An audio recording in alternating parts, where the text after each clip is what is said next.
নমস্কাৰ ষ্টুডিঅ'ত মই বৰ্ণালী স্বাগতম জনাইছো তেজাছ লাইফৰ আজিৰ সন্ধিয়াৰ বাতৰিলৈ। ডিব্ৰুগড়ত মনোহাৰী টি টেষ্টিং এণ্ড টুৰিষ্ট লাউঞ্জৰ উদ্বোধন। ডিব্ৰুগড়ৰ মনোহাৰী চাহ বাগিচাৰ মনোহাৰী টি ফেক্টৰীত উদ্বোধন হয় টুৰিষ্ট লাউঞ্জটো। ৰাজ্যপাল লক্ষ্মণ প্ৰসাদ আচাৰ্যই এই লাউঞ্জ উদ্বোধন কৰে। চাওঁ আহক ডিব্ৰুগড়ৰ পৰা আমাৰ সাংবাদিক শিল্পী শিক্ষা দাসে পঠিওৱা এই প্ৰতিবেদন।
বজালীৰ ভবানীপুৰত শোকাবহ ঘটনা। গলিয়াৰ ২৭ নম্বৰ ৰাষ্ট্ৰীয় ঘাইপথত পথ দুৰ্ঘটনাত থিতাতে নিহত এজন যুৱক। ট্ৰাক আৰু বাইকৰ মাজত সংঘৰ্ষত মৃত্যু ভবানীপুৰৰ মনোজ দাসৰ। গুৰুতৰভাৱে আঘাতপ্ৰাপ্ত আনগৰাকী বাইক আৰোহীক বৰপেটা মেডিকেল কলেজ চিকিৎসালয়লৈ প্ৰেৰণ। চাওঁ আহক আমাৰ এই প্ৰতিবেদন।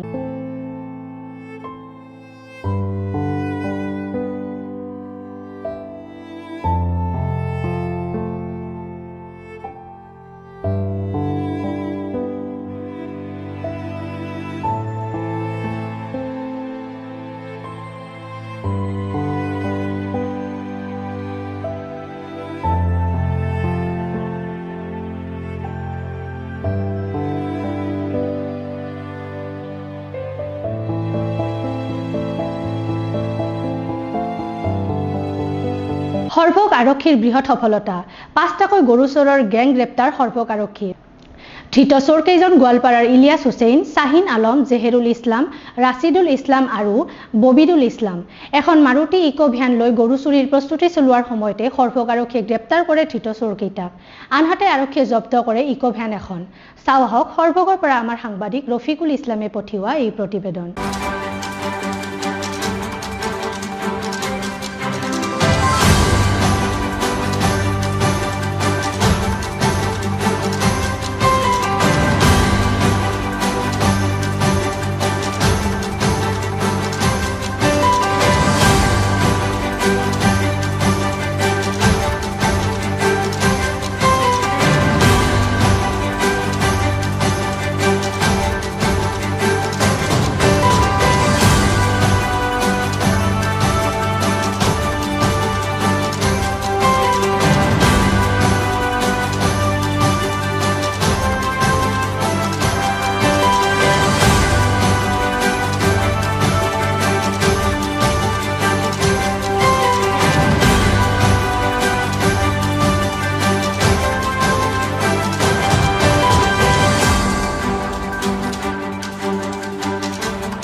বেয়া মানে দুখীয়া মানুহগিলাৰ গৰু ইমান কষ্ট কৰি গৰু ছাগলগিলা পালে, এই চুৰৰ বাচ্চা হন যে গৰুগিলা যে চুৰি কৰে, ছাগলগিলা চুৰি কৰে, এই মানুহখিনিৰ কি উপায় হ'ব?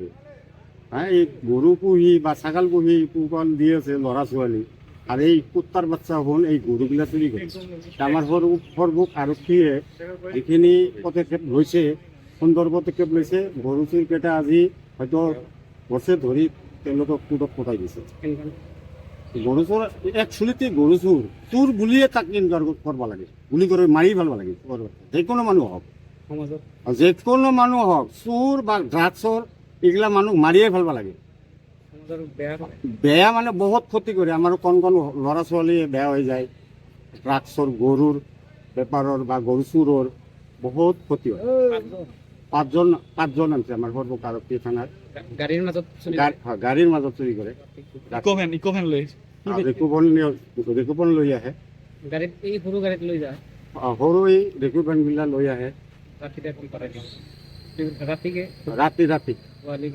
গোৱালিৰ পৰা।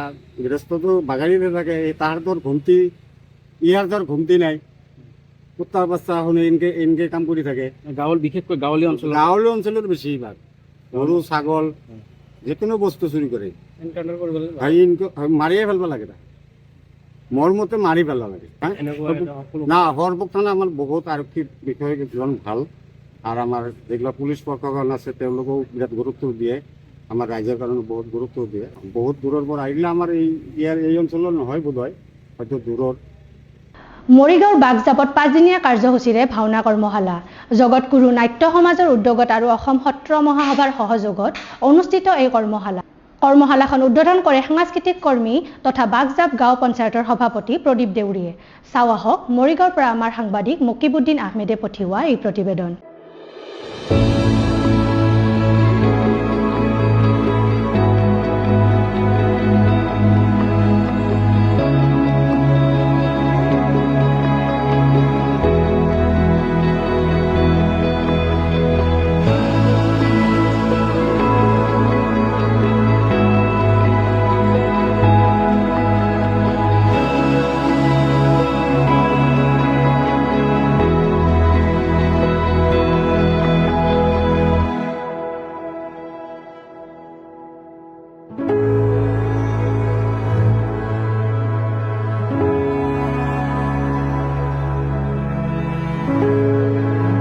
জাগিৰোড সমষ্টিৰ অন্তৰ্গত আমাৰ বাগজাপ গাঁৱত আমাৰ বাগজাপ আঞ্চলিক ফালৰ পৰা আমি জগতগুৰু নাট্য পৰিষদে আমি এটা সামান্য প্ৰয়াস কৰিছোঁ যে আমাৰ যিখিনি উঠি অহা নৱপ্ৰজন্ম, আমাৰ লগতে যিসকল ব্যক্তিয়ে তেওঁলোকে মনোভাৱ জাগ্ৰত হয় যে আমি ভাওনা মাজলৈ আমি আগুৱাই যাওঁ, তেওঁলোককো আমি আপোনালোকৰ মিডিয়াৰ মাধ্যমে আমি আমন্ত্ৰণ কৰিছোঁ।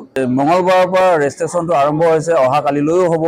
গতিকে আপোনালোক যিসকল ব্যক্তিয়ে আপোনালোকৰ মিডিয়াৰ মাধ্যমেদি আপোনালোকে চাই আছে, তেওঁলোকে আহি আমাৰ লগত যোগাযোগ কৰিব আৰু আমাৰ এই অনুষ্ঠানটো যাতে আগুৱাই যোৱাত আপোনালোকে সহায় সহযোগ কৰা। জাগিৰোড সমষ্টিৰ অন্তৰ্গত বিভিন্ন গাঁৱৰ পৰা ইতিমধ্যে আমাৰ কণ ল'ৰা ছোৱালীৰ লগতে অভিভাৱকসকলেও মানে আহিছে।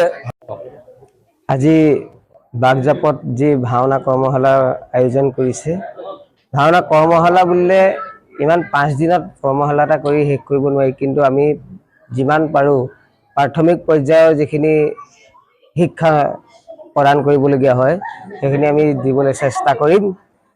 আৰু মই আশা কৰোঁ এই অনুষ্ঠানৰ যোগেদি বাগজাপ অঞ্চলৰ লগতে সমগ্ৰ মৰিগাঁও অঞ্চলত গুৰুজনাৰ সংস্কৃতি প্ৰচাৰ হওক আৰু আমাৰ যিটো অসমীয়া জাতীয় জীৱনক ৰক্ষা কৰিবলৈ যিটো ভাওনা সংস্কৃতিৰ প্ৰয়োজন, যিখিনি আমি শিকিব লাগে, এই 5 দিনৰ যোগেদি নহয়, অনাগত দিনত আমি যাতে গুৰু সংস্কৃতিৰ প্ৰতি সকলো আকৰ্ষিত হওঁ, তাৰে প্ৰচেষ্টা চলক। আৰু বাগজাপৰ এই জগতগুৰু নাট্যগোষ্ঠীক মই এই পাহতে ধন্যবাদ জ্ঞাপন কৰিছোঁ। বজালীৰ সৰুপেটাৰ অজাহস্তৰ গাঁৱত নিশা বিধ্বংসী অগ্নিকাণ্ড। অজিত পাঠক নামৰ লোকজনৰ ঘৰত সংঘটিত হয় এই অগ্নিকাণ্ডত ভস্মীভূত হয় খেৰৰ পুঁজিৰ লগতে এটা গোহালি। জুইত যা গ'ল ভঁৰালৰ কেইবা কুইণ্টল ধান। অগ্নিদগ্ধ হৈ এটা গৌধনৰৰ মৃত্যু হোৱাৰ কথা জানিব পৰা গৈছে। জুই লগাৰ কাৰণ এতিয়াও অজ্ঞাত। অগ্নি নিৰ্বাপক বাহিনীৰ তৎপৰতাত জুই নিৰ্বাপিত। চাওঁ আহক বজালীৰ পৰা আমাৰ ষ্টাফ ৰিপৰ্টাৰ প্ৰাঞ্জল দাসে পঠিওৱা এই প্ৰতিবেদন।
72জন বিধায়কৰ উপস্থিতিত বাজপেয়ী ভৱনত বিজেপিৰ বিধায়িনী দলৰ বৈঠক সম্পন্ন। জনসেৱাৰ প্ৰতি উদ্বুদ্ধ হ'বলৈ বিধায়কসকললৈ পৰামৰ্শ। সংগঠন আৰু জনপ্ৰতিনিধিসকলৰ আত্মিক সম্পৰ্ক বজাই ৰখাৰ লগতে চৰকাৰৰ জনকল্যাণমূলক কাৰ্যসূচীসমূহ ৰাইজৰ ওচৰলৈ লৈ যোৱাৰ উদ্দেশ্যে আলোচনা। সভাত বিধায়কসকলৰ মতামতৰ ওপৰতো গুৰুত্ব আৰোপ। চাওঁ আহক গুৱাহাটীৰ পৰা আমাৰ সাংবাদিক হিমাশ্ৰী কলিতাই পঠিওৱা এই প্ৰতিবেদন।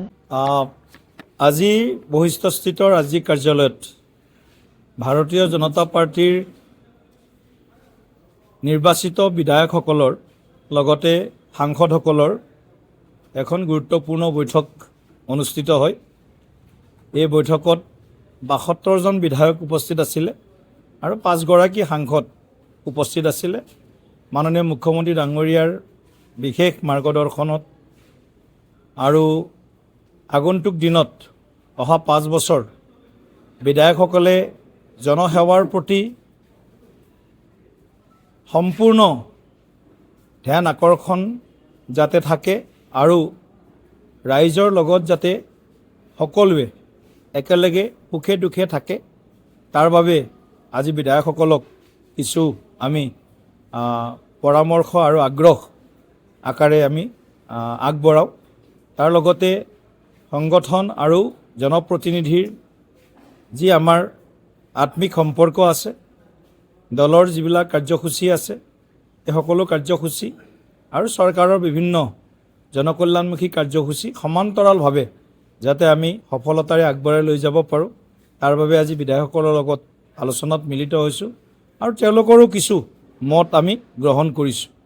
আমি জানো যে আমাৰ সংগঠনত বিধায়কসকলো কাৰ্যকৰ্তা, সাংসদসকলো কাৰ্যকৰ্তা, মাননীয় মুখ্যমন্ত্ৰী ডাঙৰীয়াও কাৰ্যকৰ্তা।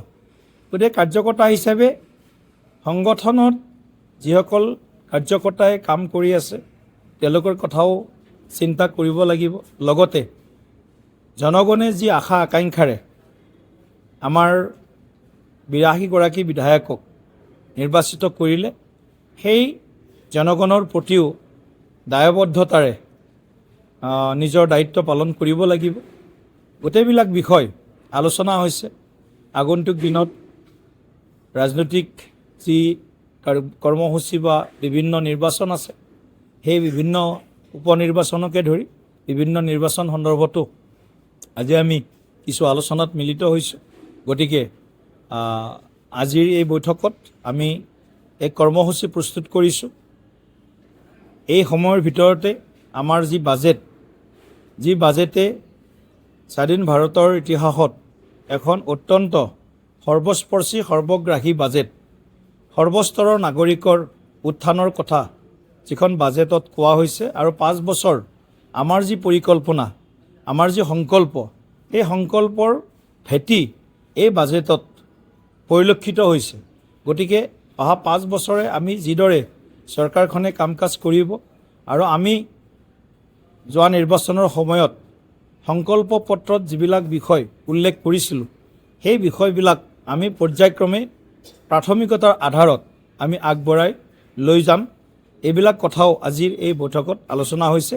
বাজেট সন্দৰ্ভত এই সপ্তাহ বা অহা সপ্তাহৰ ভিতৰত প্ৰত্যেকখন জিলাত আমাৰ মাননীয় বিধায়ক সাংসদসকলে একোখন সংবাদমেল আয়োজন কৰিব আৰু তেওঁলোকে বাজেটত প্ৰাপ্তি আৰু বাজেটৰ জৰিয়তে আমাৰ চৰকাৰখনৰ যি কৰ্মসূচী, সেইসমূহ জনগণৰ মাজত আকৌ এবাৰ তেওঁলোকে আগবঢ়াই লৈ যোৱাৰ কাৰণে চেষ্টা কৰিব।